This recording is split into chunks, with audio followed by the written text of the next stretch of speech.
So this workout is called hips, core, and more, and you guessed it, we're gonna work your hips, your core, and a little bit more. What you'll need, if you have a bench, if you're going to a gym, it's fine, a sturdy chair, a sturdy couch, and it'll make sense as you do the workout once or twice.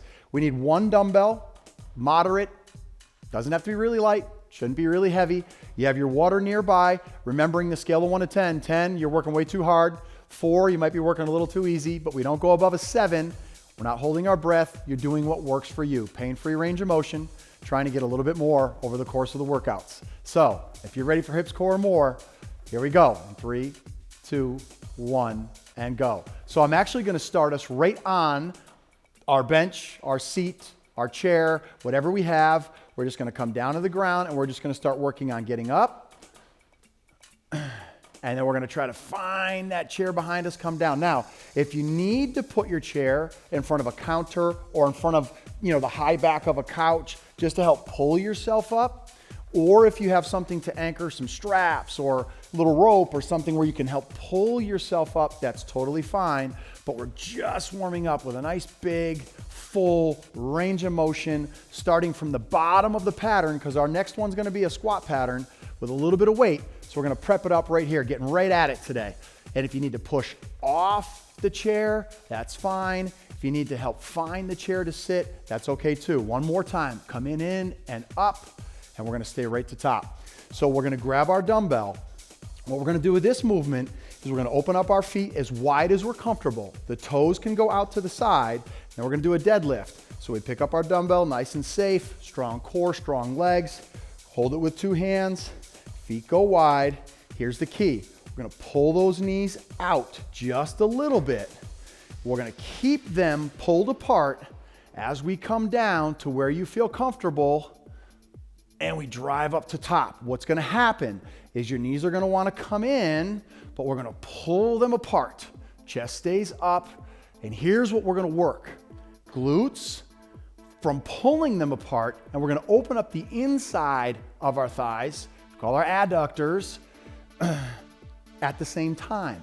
So to help our hips, to help our hip strength, we strengthen one side of a muscle and we stretch the other side. And when we have those muscles both working together the right way and in balance, it really creates a healthy body. It creates stronger hips. Good, and drive through the floor. We're gonna do 2 more. Keep pulling those knees apart, no pain. Feet are in full contact with the floor. We don't pull them apart so far that the insides of our feet roll up.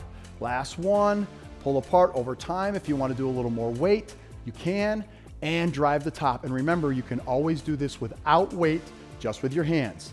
We're gonna take that dumbbell, we're gonna hang on to it. If you need to set it down, take a sip of water, check your breath, that energy level for me. We're gonna do what's called a loop chop. So we're gonna start on one hip, set our feet, find our base, and we're gonna come around and here. We drive up, and so I'm not gonna come up too much with my legs. I'm gonna keep a little bit of an athletic stance. I'm gonna be strong through my core and my shoulders.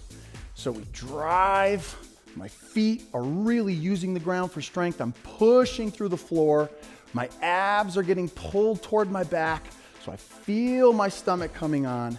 You go to the range of motion you feel comfortable with, up and around and down. We're gonna go 2 more. Up and around to the hip. Last one. You find the range of motion that works for you. If you wanna use your hands, you can, and rest. Good. So from there, we're gonna actually work our balance. So if you wanna get near a wall, near a couch, something where you have the ability to grab onto something, if you feel like you're gonna lose your balance, now's the time to do that. But here's what we're gonna do. We're gonna start, one leg is gonna slide back. We're gonna reach that hand out in front, little bend in the knee. That ankle stays straight. We don't want that rolling in and out. And then if we want, we can just try to reach, or your toe stays really close to the ground, whatever works for you. We hold this, we hold this. Good, you feel it in the glute, you feel it in the hips, you feel it in the core, maybe the shoulder. Hand can come here if you need to, and we're back up the top. Good. Breathe, sip of water if you need it. Check your heart rate for me. One more time. We're gonna slide that foot back under control. Once we feel safe, we're gonna lift it off the ground. We're gonna just high as we can without arching our back too much, without feeling like we're gonna lose our balance, tapping the wall or the chair if we need to. Hold it and back. Beautiful. We're gonna go on the other side. So we're gonna set it up. Take that breath. Feel the ground under our feet. We feel strong, we feel confident. We slide back, little bend in the knee. Foot stays flat on the ground. Toe stays there if we need to when the arm reaches. If we can, we come up. We can push a little bit through the floor to get strength. We don't let our hips dip or open too much. Just a little lift is all we need. And we're back. Good job. Keep breathing. We have a tendency on exercises like this where we have to hold for a little bit. Head doesn't go below our heart. Eyes stay up. And we keep doing little breaths. If we can't breathe, we have to come out of it to find our breath. 2, 1, and rest. Good job. We're gonna use our bench or our couch or whatever it is that we feel safe with right now. We're gonna come down safely, right to the floor, multiple points of contact. We're gonna put our shoulders on that bench or on our couch sometimes if you're at home. Sometimes if you have a low enough mattress, you can do it on that. Heels come close to the body, arms come out to the side of us, chest stays up. We're gonna push through the ground, eyes move toward the ceiling, and then we're gonna let our hips and our whole body fall. Take your time. Before you follow me, pause me and get this pattern right first. Eyes come back down when our hips come down. So we push through the floor, squeezing the backside, not overdoing it, just getting that little squeeze at the top, and we lower. Now over time, you can put, fill a backpack with some safe, kind of heavy items, some clothing or whatever. You can put that right on your hips. And you can add a little bit of weight to this if you feel strong. You're not arching your back. This happens through the hips. We come down, we got 2 more reps. We push up. Now watch, in the future if you want, without letting your hips dive, this is hard. You can lift a foot, balance, down, lift the foot just a little bit. You're gonna feel that come on, balance, and down, and you can try that over time if you feel comfortable. Now because we're here, and we hear it so often, wanting to get up and down from the ground, play with our grandkids, we're just gonna get up and down from the ground. So, hand goes on the ground, we come forward however you feel comfortable. We can put another hand down, we get up to all fours, we bring our hands back toward our body. You're finding ways to use multiple points of contact to take your time, get your balance. If you feel dizzy, we pause, we breathe. Then we can use the chair if we have to, or the bench, our leg. We push up, we stand all the way to top.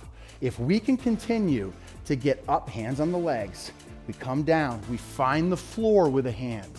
We can sit back and let the hips go down to the ground. Now let's get to the other side. If we can find a way to keep getting up and down off the floor, life usually happens somewhere in here. But if we can continue to do this, man, we have purchased the ability to do everything we want to do in life. This right here is where the battle's won. If we can continue to get up and down from the ground, then we know that we can do almost anything in everyday life. Let's go one more time if we can, each side. So I'm gonna go this way, hand strong. Find my position first. Come through, bring that knee back. Maybe I'll walk this leg up so I've got another new, safe, confident base of support. I press up the top if I need my hands. If not, I don't. And oh, by the way, if you feel strong enough and you wanna work it safely, you can have your dumbbell near you, come through, and I can do something like, I've got this here, and I've got to figure out how I want to try to get up light. You can hold a soup can, and you can make this work coming down. Good, I find my base of support. Maybe it's here so that I can use this hand if I feel comfortable. I can set this down, finish getting to the ground, or just up and down. And then you can move it faster if you need to and start working through that up and down. And you can start getting up and down in different ways, right? So now I can come forward a little bit and push my body up. Play with it. That minute or so you just followed me is yours. Challenge it safely. Now we catch our breath. We are gonna grab a sip of water because there's a lot going on there. We're almost done with this hips, core, and more workout. We've done a lot through our hips and our core. Dumbbell Use your base of support here. We're gonna spread our feet wide. Hand gives us support. We're just gonna come right here and row. Now we've done this in the past in some of our other workouts, if you haven't tried them yet, with a little bit of a different base of support. This one, I'm actually using the bench to be my base. My feet are my base. My shoulder isn't up here. It's pulled back and we go to our ribs, nice and controlled. If that's too much, you can always put a knee and a hand on your couch, on your bench. It's a great stabilized exercise. So you choose what you want to do. This one, we actually sometimes can get a little more weight involved in it because we have more support. One more. Good. Now, let's switch to the other side. I'm going to start with that supported one. Strong, strong, flat back, strong here. We pull and we return. Good. That's it. That shoulder stays down and back. We feel that pull up to our ribs, range of motion you're comfortable with. There we go. And if you want to make it a little more challenging or if your weight's a little lighter, you can always be off of it. If this is what you prefer, mix it up. Try a couple different ones along the way. Pull through, return, last one, pull through, return, set it down safely. We're gonna come out. And we're just gonna move a little bit. We're gonna shake it out. I just wanna let you know, I'm so proud of you for trying these things. I'm so proud of you for keeping coming back, for working on your patterns, for working on your form, for not feeling pain, for checking your heart rate, for drinking your water, for not holding your breath. You keep coming back and seeing me. We're gonna do this together for as long as you're willing to do it. Bring your heart rate down, get the stretch or do a little cardio that's right for you, and get on with your day.